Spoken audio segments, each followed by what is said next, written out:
Hey YouTube, Mark Kaufman here, and today I want to do a review of the Altered Angel EDC Maximilian. Now, first off, I want to just start and say that this knife was generously donated to the channel by Jason over at NebuCloud.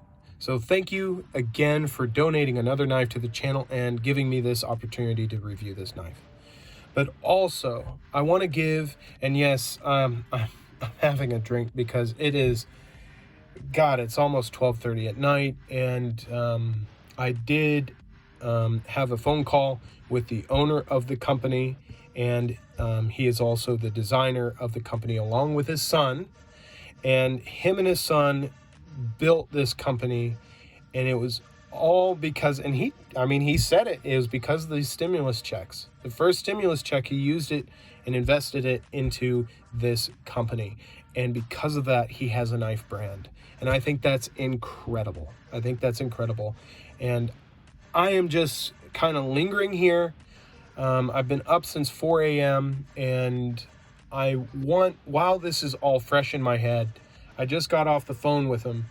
And while it's all fresh in my head, I wanted to talk about this knife and what I originally didn't like, what we discussed, and how I want to help this company become a greater brand and design a greater knife in the process. So forgive me, I just need this just to keep myself going and just to relax, because it's been quite a busy day.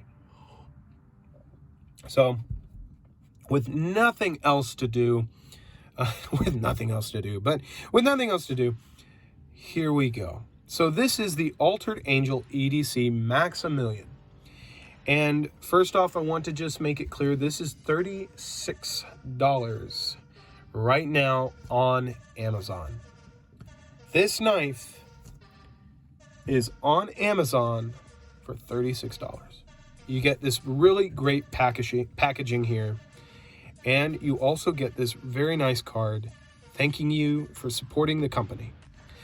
Also with that, you do have a hashtag that you can post in any post that you do of the knife. So I think that's actually really cool. Being aware of social media nowadays is a very good thing, and it can really help a company out. Also, we have a wonderful foam insert here holding the knife in place, keeping it from going anywhere else but in the box. So I really like that, and the thumb hole here is just enough to get the knife out. So let me just start with what I originally didn't like about the knife, okay? And I was very open with him about it, and I talked to him about it. He did see my first impressions video. I feel like it's a safe design. Don't get me wrong, safe designs are great. Do not get me wrong. They're great to have. And if you don't mind, I am actually going to be just showing this knife off. I'm not going to do any size comparisons. I'm not going to do any of that. This review is primarily related to this knife. So sorry about that. But I felt like this knife was just a little vanilla. And I think that can be a good thing. And I think this is a case where it's a good thing.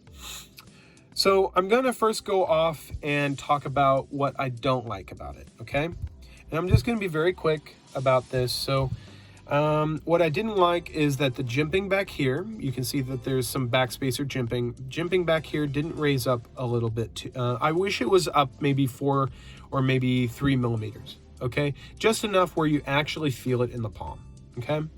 The other thing I didn't really like is there are these reliefs here, so you have a non-straight edge running into your finger when you flip it. My finger, when I tend to flip my knives, travels a little further down, okay?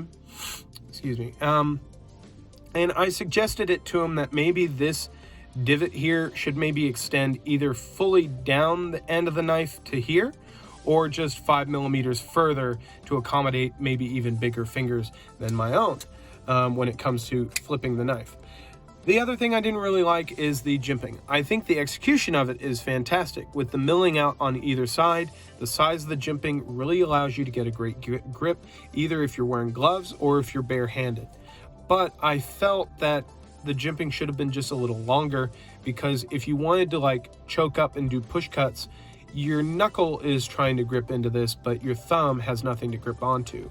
And if it's a little further ahead, you have a little more something to grip onto regarding the jimping. The other thing I discussed with him was the fact that the choil, I freehand sharpen this already, and the D2 sharpens up wonderfully. I can get a hair shaving edge on this, no problem. But I feel like the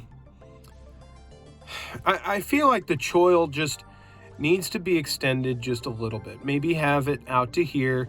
Keep this swedge or this plunge grind, but maybe extend it out to here just a little further, so you're a little further away from the handle, because you can already see that I did scuff the handle. The other thing is you have a less likelihood of denting up the blade here. Now, I also told him that maybe a different knife steel option would be nice. Knife steel prices, he has told me, have jumped. So it's going to be a little longer for him to be able to get any of those different steels to see if that's going to work. But I suggested maybe doing a more well-known brand of steel, or not brand of steel, but composition of steel, and he was very open to that. So, and also I told him that if you had a satin finished blade instead of the black coated, that would have also been great. He explained that he chose the black coated blade because of D2. It can rust, and so he did the coating so the blade wouldn't rust on you. So I really applaud him for thinking forward on that, but I like to have options. The other thing I didn't really like at first, but I like it now, is the pocket clip. I didn't really like this double studded clip, but after using it, I feel like the steel of the clip is actually stronger because you haven't already bent the steel around. With a traditional clip, and I'm just going to pull out the Boker Atlas here, with a traditional clip, you've already bent the steel once, twice, and then a third time, and that can really weaken a steel in some cases. Whereas on this, you're actually going to have a stronger piece of steel because it's not been really molested all that much. It's just going to be a nice straight pallet of steel there. So this pocket clip is great. He's going to change it up a little bit. I'm not at liberty to say how. He has described what he wants to do, and I'm not going to reveal any of that in this video. I'm going to respect his wishes and allow him to reveal the knife he wants to reveal when it comes out. So I'm not going to be revealing anything like that. So I was discussing the pocket clip. The pocket clip's going to change just a little bit, but I think it's well designed. The other thing I really didn't like was how dirty the knife was. The pivot here was full of black gunk, and then this one had a ton of Loctite, but wasn't Loctited. I don't know what happened there, but he has also discussed with me that he is going to be changing over manufacturers. Now, I didn't ask why, because that's none of my business, but he said he's just changing over to a new one, and I'm not at liberty to reveal which manufacturers or manufacturer that might be. So he will be changing that, and that's it. So that's really all the bad that I didn't really like about the knife. Let's go on to the good. Now, the good here, for me, at least, is the hardware. Yes, it's very, I'll just say the brand starts with an S, and their knives are very expensive, and they're very hard to get, and they're made in Russia. So yeah, I'll just leave it at that. Very reminiscent of that brand, but he's keeping the hardware, and I think that's great because I can use a flathead screwdriver to loosen or tighten each end, and that's great. On the go, I have tools in my truck, and that really, that's nice to have, okay? Just a tool that you can pull out and you can adjust it on the go. Wonderful. The other thing I really liked was the action. This is a wonderful knife regarding to action. It is riding on bearings, and these are steel bearings, and these bearings are captured in bronze washers. So they're very robust, they're gonna last, and they're gonna do the job right. The pivot is very, very easy to adjust, and it's not overly sensitive. But I'm not saying that in a negative way. It's not overly sensitive that undersensitive that, okay, I take it forever to tighten it. I'm just saying For the right amount of turns, it tightens it, and for the right amount of loosens, it loosens it, okay? It does the job right. Now, for me, I did tell him that the liner lock on this is fantastic. This is a nice, thick liner lock. The thing that I really like is the liner lock is thicker than the gap between the blade and the scale. What that means is if this knife blade goes all the way to the end here over time, it's still going to lock up fine. And I think that's a very good thing. That is a very good thing. The other thing I really like about this knife is that the G10 is like a matte finish. It's rough, but it's not like your cold steel divots. This actually is more of a, a matte finished G10. It almost feels chalky, but it's very grippy, and I really, really like that. And that's what he was actually going for. He tried micarta, and it just didn't turn out right, and he decided, you know what, I think G10's the way to go, especially with this type of pattern. And I think it looks wonderful. The other thing that I think is great, excuse me, nose is running a little bit. Other thing that is great is the blade. Now, the blade cuts. Boy, does this cut, and it is a safe blade. What do I mean by a safe blade? But it's a safe blade because it's a very common design, but it does the job. Flat ground blade, and it's out of D2. Of course, I'd like to see something else, but D2 is still a good steel to go by, and it's tough. I'm actually going to insert some video here of me using this knife and abusing this knife and cutting things I probably shouldn't cut. First, I'm going to start with a stick, primarily because every YouTube video that is testing a knife, you have to cut a stick. I mean, it's almost doctrine at this point. So there you go. I've given the people what they want. There's me cutting a stick right there. So it cuts a stick just fine. It does a good job. But what I was very surprised by is that I had some leftover wire from hanging up some picture frames. And I just thought to myself, well, you know what? Jason, who donated this knife over at NebuCloud, Jason said, you know what? You can beat up on this knife, just don't baton with it. So, and I don't baton with my knives anyways. So he said, you can beat up on it. And so I did. I took some of that framing wire and overlapped it and put the knife in between the loop and pulled on it, and it cut right through it. I mean, it really did, and that was the factory edge. Now, after that, and that video should be playing right now, after that, I took a brick and I said, you know what, I'm gonna see what it can do to a brick and see if it can shave off the brick. Now, any knife can do this, okay? But afterwards, I wanted to see if it could still cut the wire, which it did. I didn't make a video of that because I wasn't really thinking that far ahead, but it was able to cut through the wire, and it was also able to cut through some nylon rope after abuse on a brick. So there's something great about the Rockwell hardness of this D2. I don't use D2 all that much, but it's well done, and I think it will hold up just fine with whatever you're gonna throw at it.